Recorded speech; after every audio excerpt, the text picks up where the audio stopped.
Hola a todos, ¿cómo están? Bienvenidos al mundo de Anastasia. Y hoy les voy a hablar de un tema que nadie pidió, pero del que hace mucho que tenía ganas de hablar, que es el origen de Requemén, el protagonista de El secuaz de Tultucán y coprotagonista de El reflejo de Tultucán, porque en El reflejo de Tultucán hay más protagonistas.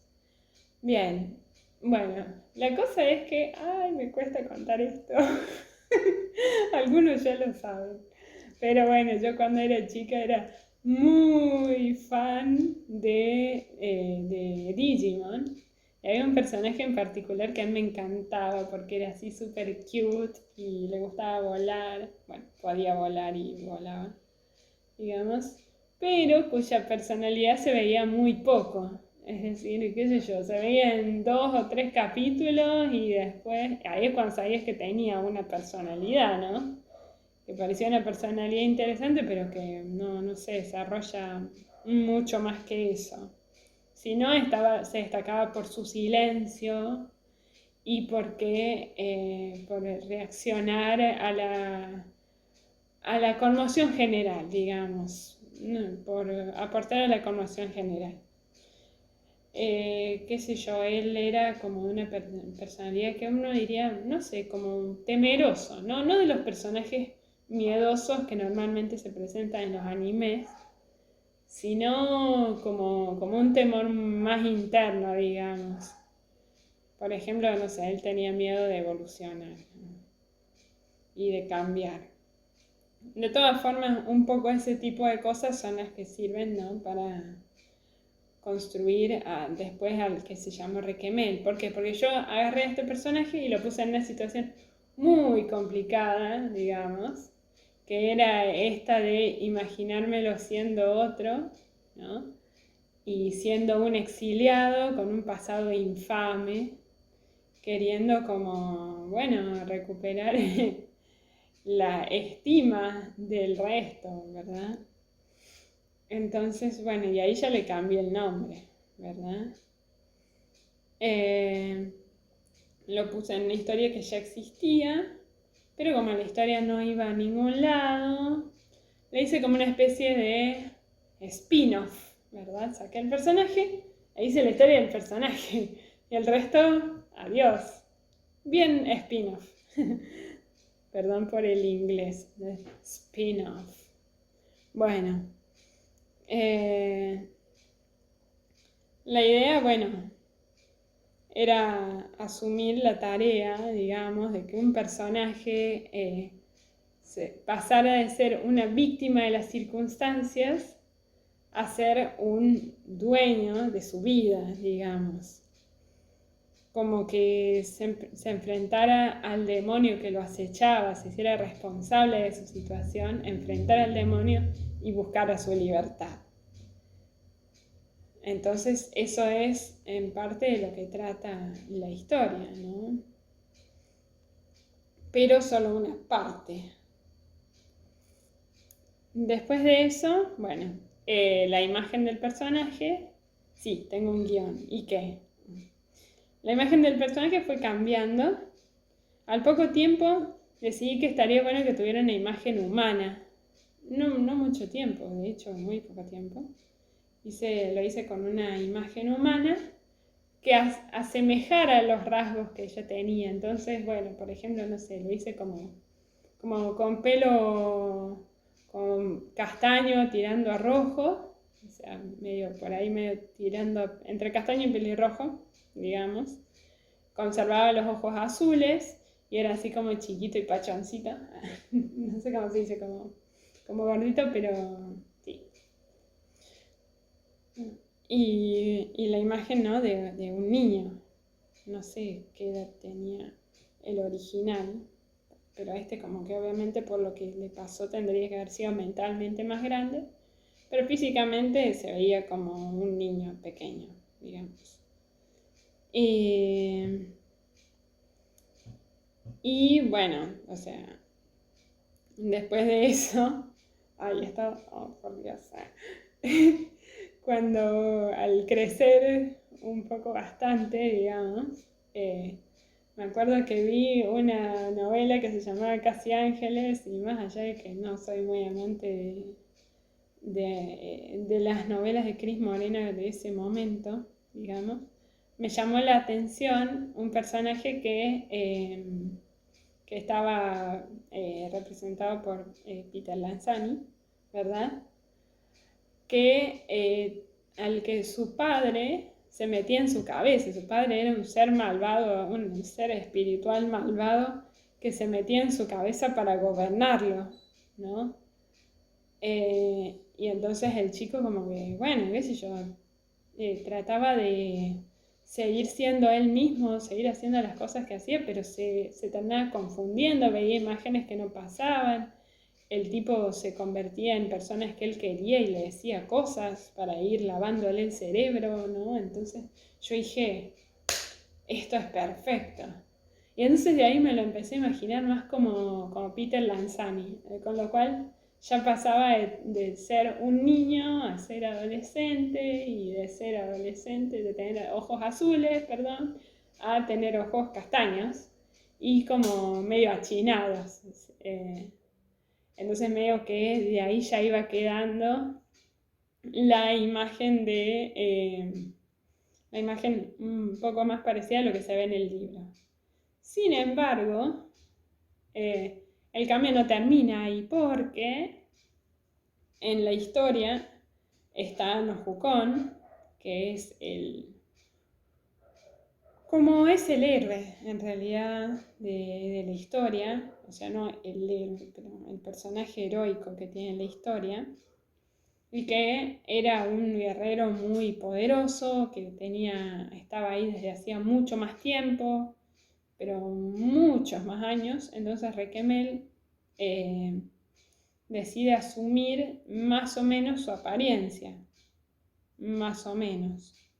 Entonces yo ahí como que, no sé, se me ocurrió que el personaje podía ser como si fuera ya una especie de copia de Nohukon, pero a la vez distinto. Entonces, en vez de tener los ojos azules que ya tenía Nohukon, y que ya le había cambiado, pasa a tener, o sea, conserva los ojos marrones, digamos, y en vez de tener el pelo medio lacio que tenía Peter Lanzani, pasa a tener el pelo como ondulado, ¿no?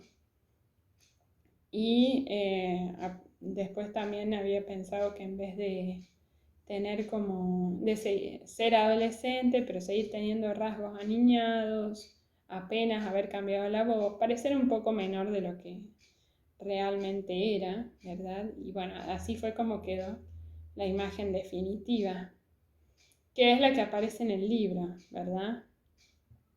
Y bueno, ¿cómo es?